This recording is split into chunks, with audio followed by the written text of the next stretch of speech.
Hi hello everyone, তোমরা সবাই কেমন আছো? আশা করি সবাই ভালো আছো। আমি আজকে তোমাদেরকে দেখাবো মাশরুমের রেসিপি।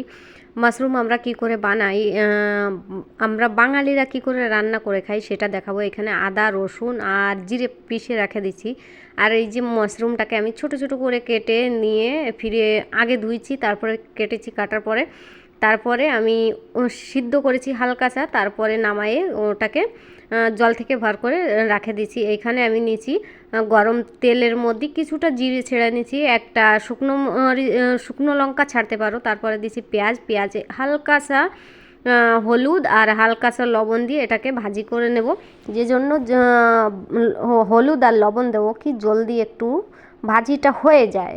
তারপরে আমি ভাজিটা হয়ে যাওয়ার পরে একটু যেটুক স্বাদ অনুসার লবণ আর কালার হিসাবে হলদি, তারপরে দিয়ে দেবো টমেটো। এই জিনিসটা একটু ভাজি করে নেব। যে সময় গলে যাবে টমেটোটা তখন আমি এতে মশলা দিয়ে হালকা জল দিয়ে একটু জল দিয়ে 2 মিনিট রাখবো। তারপরে ফিরে মটর কটা দিয়ে দেবো। মটর কটা দেওয়ার পরে একটু চালায় দেবো। তারপরে আমি এতে আরও কিছু কাঁচা লঙ্কা চিড়ে দিয়ে দিয়েছি। তারপরে দিয়েছি মাশরুমটাকে দিয়ে জল দিয়ে আমি রেখে দিয়েছি, একটু সময় রান্না করব।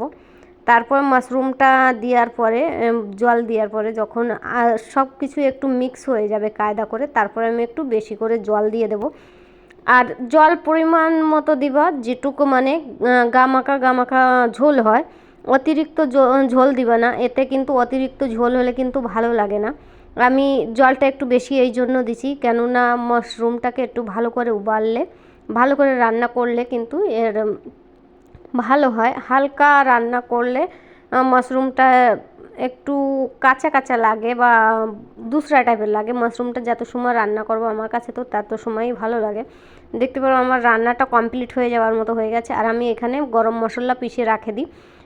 এতে জিরে ধনে আর গরম মশলা আছে, যেটা আমি শুকনো করে রেখে দিয়েছি। আর এটার উপর দিয়ে ছিড়কায়ে আমি একটু চালাই দিচ্ছি। যার চালাতে ইচ্ছে করবে চালাবে, না তো যে উপর দিয়ে ছিড়কায়ে রেখে দেবে। কালারটাও কিন্তু দারুণ আসছে। আর এই মাশরুম কে কে খেতে পছন্দ করো প্লিজ একটু কমেন্ট করে বলবে। আমার কিন্তু ভালোই লাগে খেতে, আমার ধারে দারুণ লাগে মাশরুমের রেসিপিটা খেতে।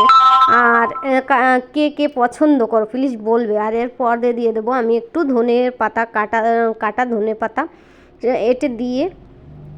দেখো রেসিপিটা কিন্তু একদম তৈয়ার হয়ে গেছে। রেসিপিটা খুবই দারুণ লাগে। আর কার কার ভালো লাগে এই রেসিপি বানানোর পরে গরম গরম পুরি হবে, চাই মক্কার পুরি চাই গেউর পুরি, দারুণ লাগে। যদি ভিডিওটা ভালো লাগে প্লিজ কমেন্ট করো।